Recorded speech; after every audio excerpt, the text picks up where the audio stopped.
أعوذ بالله من الشيطان الرجيم بسم الله الرحمن الرحيم الحمد لله رب العالمين وصلى الله على محمد وآله الطاهرين اللهم صل على محمد وعجل بركاته.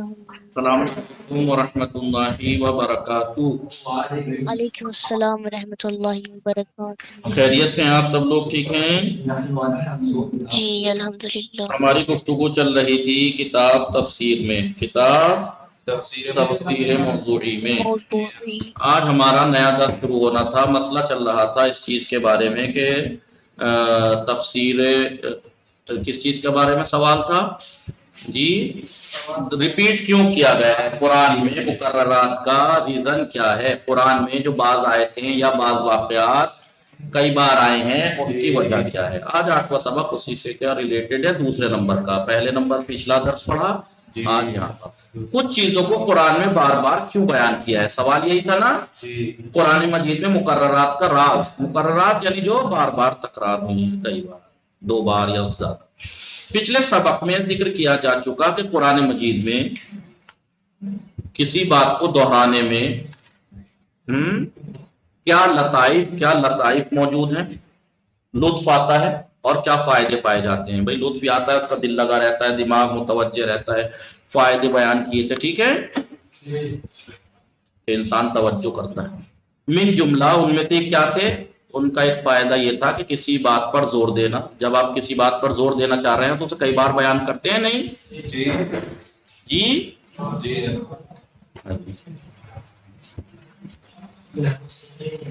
یا یاد دہانی اور توجہ دلانا بھی، کہ یاد دہانی کرا رہے ہیں آپ، پہلے بھی بیان کیا، پھر بھی یہ بھی بیان کیا جا چکا کہ کلام کی تکرار جو ہوتی ہے، جو کلام کو ہم تکرار کرتے ہیں جی، فصاحت و بلاغت کی ایک علامت ہونے کے ساتھ ساتھ یہ بہت سے کہتے ہیں نہیں یہ فصاحت و بلاغت میں کمی ہے، یہ ایک بات کو بار بار کرا، نہیں، یہ تو اور الٹا فصاحت و بلاغت کی علامت ہے کہ انسان ایک ہی بات کو کئی دفعہ کئی الفاظ میں بیان کر دیتا ہے جی.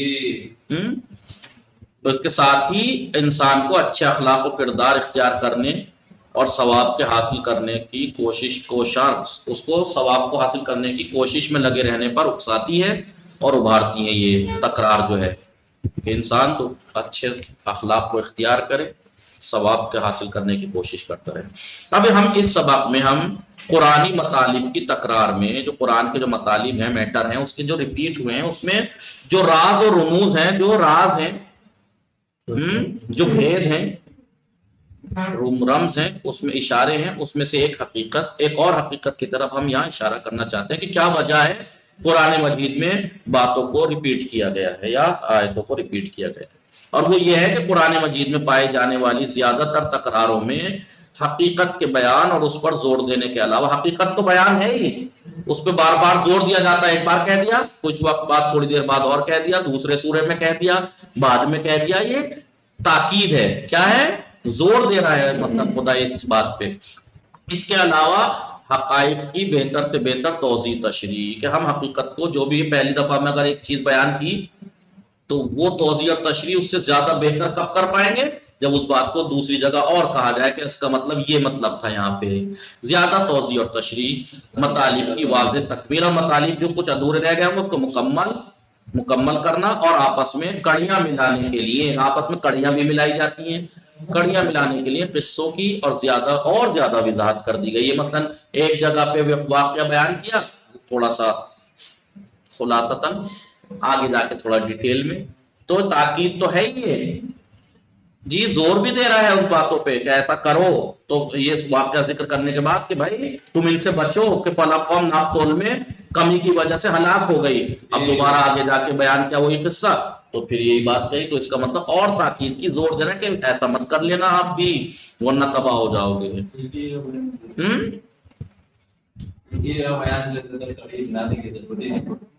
نہیں تو بھائی ساری ایک ساتھ، اگر آپ کو مثلا میں آخر تک کی ساری ایک کتاب پڑھا دوں، وہ باتیں جو ابھی آئی بھی نہیں صرف مقدماتی، تو پھر یہ کیوں ہے پہلے صرف مقدماتی رکھی، پھر صرف سادہ یا نحو مقدماتی رکھی، اس کے بعد جو ہے وہ ہدایہ رکھی، اس کے بعد سمدیہ رکھی، اس کے بعد سیوطی رکھی، اس کے بعد مبادی رکھی. جب نحو کی ہیں تو پھر کیوں ایک میں کیوں نہیں بیان کر دیا؟ جی جناب تاکہ تھوڑا تھوڑا اب یہ دیکھیں مجزوم انہوں نے پڑھا تھا، اب مجزوم سے ریلیٹڈ جو باریک باریک پوائنٹ ہیں وہ پڑھ رہے ہیں. تو کڑیوں سے کڑیاں ملانا، زیادہ وضاحت، زور دینا، ٹھیک ہے.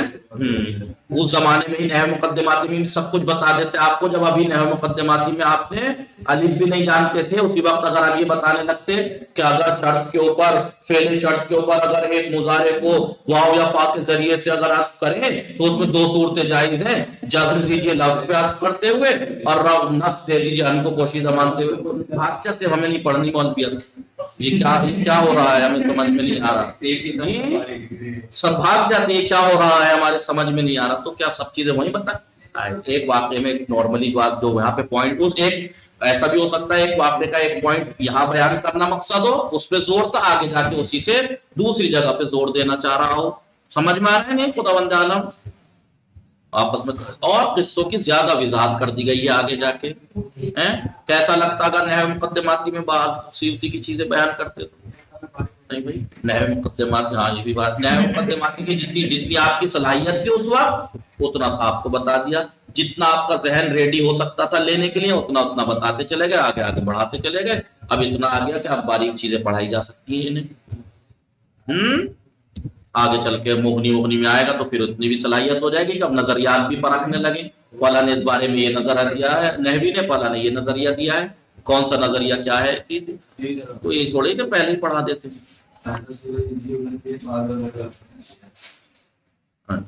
بات والی ساری نحو ٹف ہے.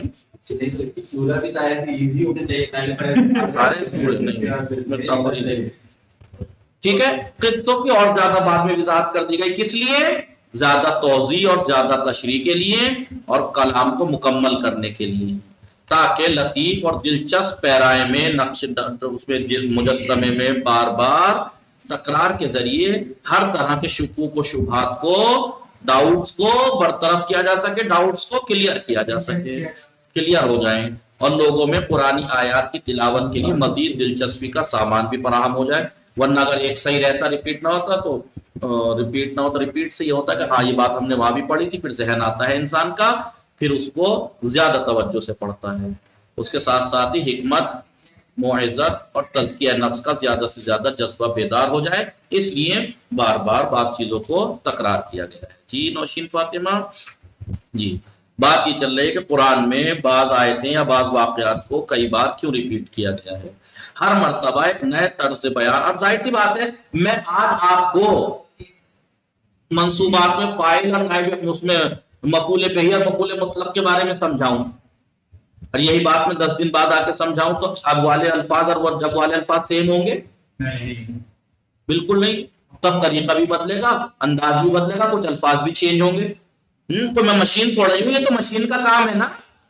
جیسے لفظ فیڈ کر دیے وہ سنا دے گا. ایک مرتبہ اگر میں ریکارڈنگ کروں ایک مفعول بہ اور مفعول مطلق کو سمجھا کے، اب اس ریکارڈنگ کو میں 70 بار روز چلاؤں تو کیا کچھ چینجنگ آئے گی؟ یہ کمی ہے.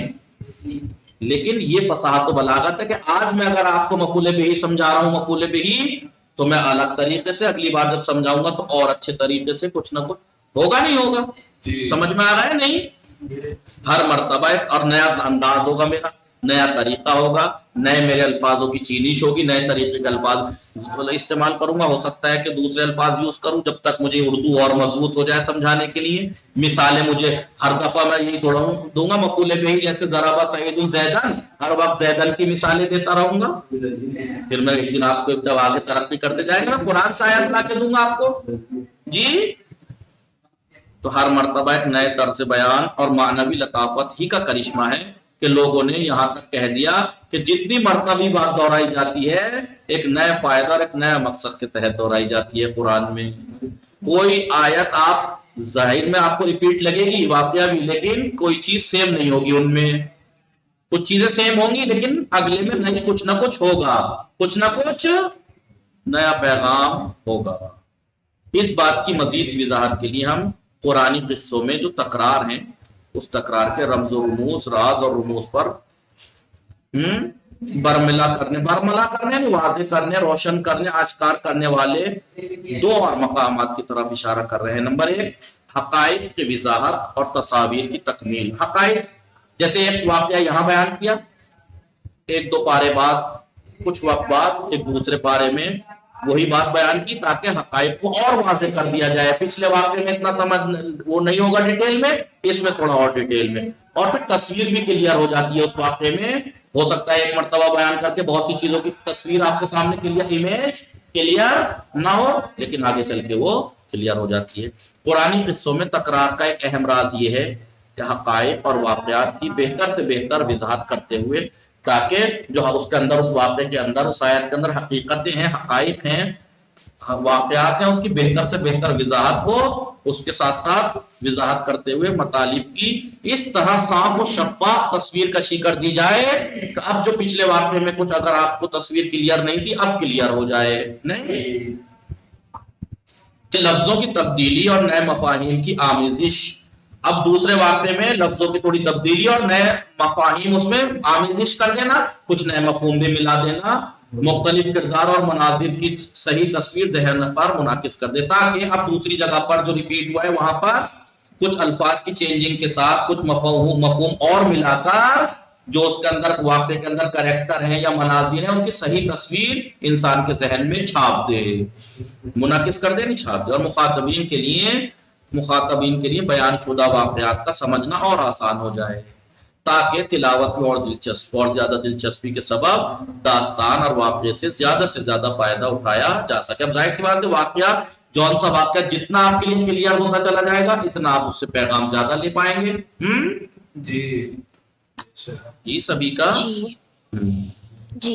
اس طرح علی اصغر اس طرح کی تکرار کا ایک نمونہ حضرت موسیٰ علیہ السلام کے عصا کے سلسلے میں دیکھنے کو ملتا ہے کہ قرآن میں جناب موسیٰ کے عصا کے بارے میں تکرار ہوئی ہے. جب آپ نے وادی طویٰ میں قدم رکھا، خداوند عالم نے آپ کو حکم دیا اپنے عصا کو زمین پر ڈال دو. اپنے یہ کہاں کی بات ہے؟ وادی طویٰ پہ. فخلع علیک انک بالوادی المقدس طویٰ، جوتے چپل اتار لیجیے موسیٰ، آپ مقدس وادی طویٰ میں ہیں. تو وہاں پہ خدا نے کیا کہا؟ اپنے عصا کو زمین پر ڈال دو. تو حضرت موسیٰ علیہ السلام کی داستان کے اس حصے کو قرآن مجید نے دو طرح سے بیان کیا ہے. ایک سورہ طٰہٰ میں آیا فَأَلْقَاهَا فَإِذَا هِيَ حَيَّةٌ تَسْعَىٰ. فَأَلْقَاهَا، اب جو جناب موسیٰ علیہ السلام نے خدا نے کہا ڈال دو طویٰ پہ، تو جیسے ہی ڈالا تو دیکھا کہ وہ سانپ بن کر دوڑ رہا تھا. حیّۃٌ، سانپ بن کر، تسعیٰ، دوڑ رہا تھا. لیکن یہی بات سورہ نمل میں اس طرح ہے وَأَلْقِ عَصَاكَ، اے موسیٰ اپنے عصا کو زمین پر ڈال دو. فَلَمَّا رَآهَا، لیکن جب اس کے بعد جناب موسیٰ نے دیکھا، یعنی ڈال دیا، ڈالنے کے بعد جب دیکھا تو کیا ہوا؟ اس کے بعد رَآهَا، اس کو دیکھا، تَهْتَزُّ كَأَنَّهَا جَانٌّ، سانپ کی طرح لہرا رہا ہے. کیا دیکھیے ایک ہی بات ہے، لیکن وہاں پہ کیا کہا؟ جب ڈالا تو دیکھا سانپ بن کے دوڑ رہا ہے. یہاں دیکھا جب ڈال دیا تو دیکھا کہ وہ سانپ کی طرح لہرا رہا ہے. تو حیّۃ تسعیٰ، یہ رہا حیّۃ تسعیٰ. اور ایک ہے کأنہا جان، مثلاً تسعیٰ ایسا سانپ جو تیز دوڑتا ہے. حیّۃ تسعیٰ ایک ایسا سانپ جو تیز دوڑتا ہے. اور کأنہا جان، یہ گھریلو سانپ، جو گھریلو سانپ ہوتے ہیں نا وہ زہریلے نہیں ہوتے، یا لہرانے والا سانپ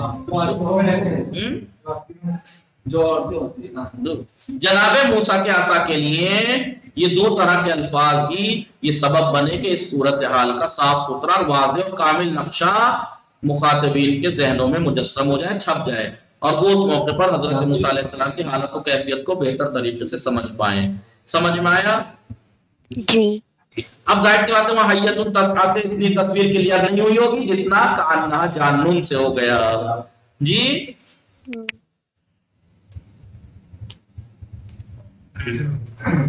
اب ان کی کیفیت کو سمجھ پائیں گے کہ اس وقت جب جناب موسیٰ نے عصا ڈالا ہوگا وہ سانپ بن کے دوڑ رہا ہوگا تو کیسا عجیب سا خوف آیا ہوگا، نہیں آیا ہوگا؟ اچانک سے جیسے ہم سانپ کو دیکھ کے ڈر جاتے ہیں. تو واضح رہے، یہ بات واضح رہے کہ اس واقعے کو قرآن مجید میں دو بار دربار فرعون میں حضرت موسیٰ علیہ السلام کے عصا کے اجتہا سے تبدیل ہو جانے سے بھی تعبیر کیا گیا ہے. اس کو یہی بات جب فرعون کے دربار میں گئی، یہ تو اس کی بات تھی، وادی طویٰ کی جو دونوں آیتیں تھیں، لیکن یہی بات جب فرعون کے دربار میں ہوئی تو وہاں پہ کہا اژدہے میں تبدیل ہو گیا. فَأَلْقَىٰ عَصَاهُ، انہوں نے اپنے عصا کو ڈال دیا. فَإِذَا هِيَ ثُعْبَانٌ مُبِينٌ، در حال کہ وہ اژدہا بن کر رینگنے لگا. سمجھ میں آیا؟ اب جب یہ کئی جگہ یہ ریپیٹ ہوا، ایک ٹھیک ہے، حیۃ تسعیٰ کأنہا جان ثعبان مبین، ثعبان، تو یہ تیسری تعبیر شاید اس لیے تعبیر استعمال کی گئی ہو تاکہ اس واقعے کی مکمل تصویر پوری حقیقت کے ساتھ ذہنوں میں بیٹھ جائے کہ حضرت موسیٰ علیہ السلام کا عصا ایسے سانپ میں تبدیل ہو گیا جس کا ڈھانچہ ثعبان اژدہا ہے، یعنی بڑے اژدہے کی طرح بڑا، تیزی کے لحاظ سے وہ جان کی طرح تھا جو گھروں میں تیز دوڑنے والے سانپ ہیں، اس طریقے کا سانپ تھا. ان کا عصا کیسا بنا؟ بہت بڑا اژدہا تھا لیکن اس کے باوجود جان کی طرح تھا، جان یعنی تیز دوڑنے والا. اور یہ بھی احتمال پایا جاتا ہے، یہ بھی ممکن ہے کہ عبارتوں کا اختلاف، یہ جو عبارتیں مختلف آئی ہیں دونوں موقعیتوں کی فرق کی وجہ سے ہو، کہ ہو سکتا ہے کہ جب وادی طویٰ پہ تھے وہاں پہ تیز دوڑنے والا سانپ ہی بنا ہو ان کا عصا، اور فرعون کے دربار میں جب بنا ہو تو ہو سکتا ہے اژدہا ہی بنا ہو. جی دونوں موقعیتوں کے فرق کی وجہ سے. اور بے شک کے آغاز میں آپ کا عصا حیتن یعنی سانپ میں تبدیل ہوا ہو، لیکن فرعون کے مقابلے میں دشمنوں کو دیکھتے ہوئے کہ خدا کی قدرت کا ملاحظہ کرانا ہے، الہی قدرت کا نظارہ کرنے کے لیے یہ عصا بڑا اژدہا بن گیا ہو، یہ بھی تو ہو سکتا ہے. لہذا تصویر کلیئر ہو جاتی ہے. دوسرا وجہ کیا ہے دہرانے کی؟ دہرانے کے عمل کا یہ جو دہرانے کا عمل ہے، یہ دہرایا جا رہا ہے، اس کا قصے میں جو موجود پیغام ہے اس سے گہرا تعلق بھی ہے. جب ہم ایک قصے کو دہراتے ہیں، خدا دہراتا ہے ایک قصے کو یہاں پھر اس کو کہیں اور، اس کا مطلب خدا زور دینا چاہ رہا ہے کہ اس کے اندر جو پیغام ہے وہ کتنا گہرا ہے، اس سے کتنا تعلق ہے اس کا دہرانے سے. وہ انشاءاللہ کل پڑھیں گے. وصلی اللہ علی محمد وآلہ الطاہرین. اس